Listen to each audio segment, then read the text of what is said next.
Hey guys, this is video 11.1, the first video of our new unit dealing with solutions. So just as a quick kind of recap, you will be working on this starting today in class, and you should be wrapping this up by, okay, my date got messed up, March 11th. Okay, March 11th is when this unit will be wrapping up by. All right, there's lots of stuff that we need to look at with this. This is a really important unit. You'll see a lot of questions dealing with solutions on the Regents exam. So we're going to cover a lot of content throughout this unit. These first couple videos are super important. Mass percent, and we'll get there. We'll talk more about that. Parts per million, you could see a question with that. You will absolutely see questions dealing with solubility rules, net solubility curves as well. So we'll talk more about it throughout the unit.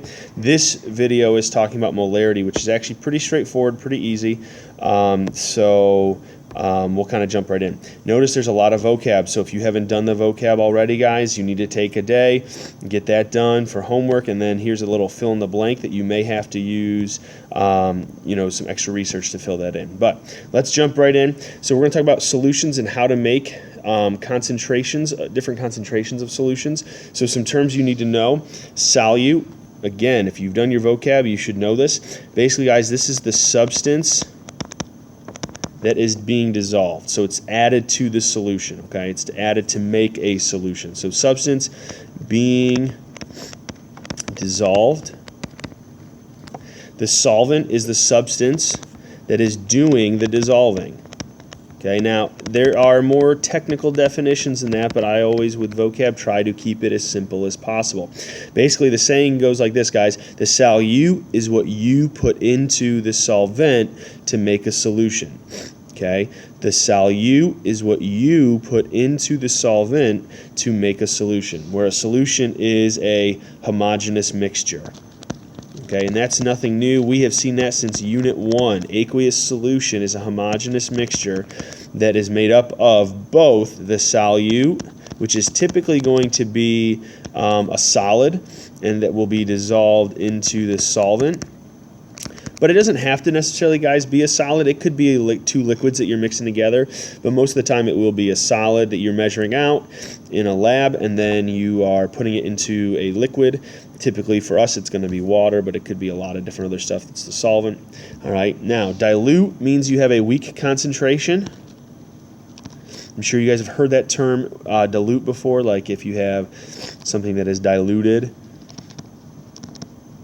This is a weak concentration. Basically what you want to think about that, guys, is you have a very low solute to solvent ratio.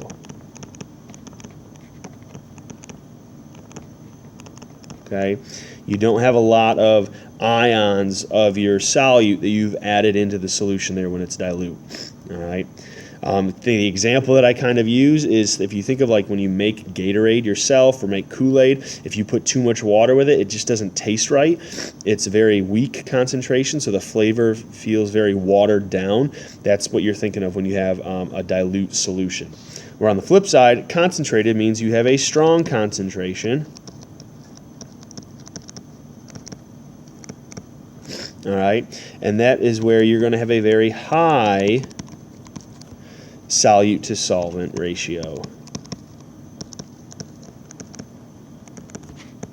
Another example I use, think about chocolate milk. We haven't talked about that in a long time, but when you make like the best chocolate milk ever, you've got a lot of chocolate syrup in there. Typically there's going to be some at the end of the cup, but if you were at the end of the bottle of chocolate syrup when you try to make your milk, it's never going to taste right. It's going to be very dilute. It's going to taste more like milk. You're not going to have that chocolate flavor, so it's diluted.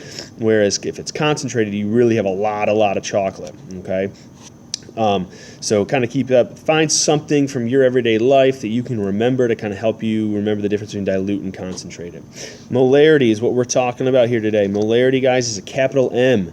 Okay, you will see that as capital M, so make sure you are aware of that. It's a way to measure solution concentration. It's the most common chemistry concentration unit. When I was in grad school, I used molarity all the time on a day-to-day basis. Okay, so this is not a formula that is it is a formula that is given to you. If you look on table T, okay? This is given to you and it's labeled out. It's under concentration. There's two concentration formulas. You have parts per million, which we'll talk about in a few videos, and then you have this molarity one. Moles of solute over liters of solution. So it's very important. Your volume always has to be in liters. Okay, so that's the first thing you should do is just convert to liters. If you can't go from milliliters to liters at this point, you got some issues and we need to get those corrected. So look at table A. I'm sorry, not table A, table C. You've got the selected prefixes.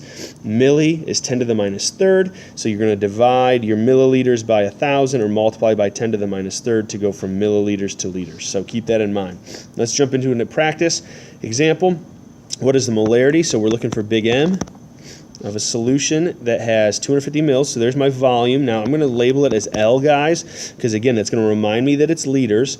So 250 mils is going to be 0.25 liters. And then contains, we have a mass now. Notice, if we look at our formula, do you see mass anywhere? No, we see moles. So we've got to take that mass of lithium bromide, we've got to get it to moles. So I'm going to do that first, 12.7 grams of LiBr. I'm going to divide by the molar mass, which is 86.8 grams, 1 mole. So that's going to give me moles. I have 0.146 moles of LiBr. So now I've got my two pieces. I've got moles, I've got liters. Now we can just plug and chug. M equals N over L. N is your moles, 0.146 moles divided by 0.25 liters. When you do the math, you should end up with 0.59. And our symbol that we use for our unit, guys, you can either have it as moles per liter or you can write it like this, 0.59 with a capital M, and that stands for molar. Okay, so this is, a lot of times in the world of chemistry we'll call it a 0.25 molar solution or a 1 molar solution. Molar, capital M, just means moles per liter. So I'd encourage you to pause the video right now. You try the next problem on your own. All right, let's go ahead and do this. Molarity is what we're looking for. I've got a volume in milliliters, so I need to convert that right away to liters. It's just a good habit to do it right away. I have grams. I need to get that to moles. So 32 grams. Now, sodium sulfate. If, you don't do the crisscross method, you may not have the right formula. Sodium, Na is +1. Sulfate is SO4, 2 minus. Crisscross those over. My formula is going to be Na2SO4. So that's going to matter, and it's going to make a big difference when I go to get my molar mass. So 1 mole of Na2SO4 right here. And then how many grams of Na2SO4 on the bottom? When you calculate the molar mass, you should end up with about 142.05 grams. So when we get our moles from that, we're going to end up with about 0.225 moles. Now we can just plug and chug. M equals N over L. My N is going to be 0.225 divided by 0.45 liters. So my molarity then should end up to be about 0.5 molar. All right. So if you don't have the right name, if you can't get the right formula from the name, that's what's going to mess you up with these problems. All right. Example number 2. How would you make? This is the other type of problem we could see. How would you make this type of solution? So we have the molarity, 0.32 moles per liter. We have the volume again. This is milliliters, so I'm going to get this to be liters. So now I need to figure out the moles, and then from there I'm going to figure out the grams. Okay, whenever it says how would you make, that means you're looking for grams. So M equals N over L. I got to clear out my fraction, so I'm going to multiply by L on both sides. So N is going to be molarity times my liters. So in this case, it's going to be 0.32 moles per liter multiplied by 0.500 liters. Liters are canceled out. So I end up with 0.146 moles of lithium bromide. But again, I can't measure moles out directly, guys. In a lab, I can measure grams to figure out how much to make my solution, so that's what I'm going to do. I have, not 0.146, it's going to be 0.16. I don't know why I said that. I was looking at a different problem. So here we go, 0.16 moles. We want 1 mole on the bottom. My molar mass is 86.8 grams on top. When I multiply that out, I need 13.9 grams of LiBr. So how would I make this solution? I would take 13.9 grams of lithium bromide and I would add it to 0.5 liters of water, and there I would have my solution. Okay? You guys pause the video, try the last problem on your own. All right, so here we go. We're trying to make that 250 mils. So we have, my molarity is 0.50 moles per liter. My liters are 0.25 liters, so N equals question mark. Did the math up top, guys, so N equals molarity times L. In this case, it's going to be 0.50 moles per liter multiplied by 0.25 liters.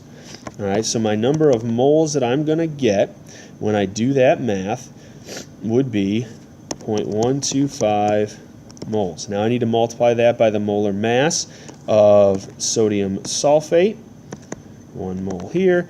My molar mass is 142.05 grams.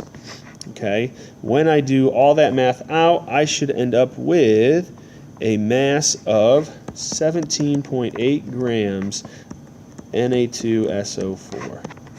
And I would add that mass to my 0.25 liters of water, and then I would have my solution. All right? If you have questions, ask in class. Otherwise, go ahead and do the next practice sheet where you're doing all these types of calculations.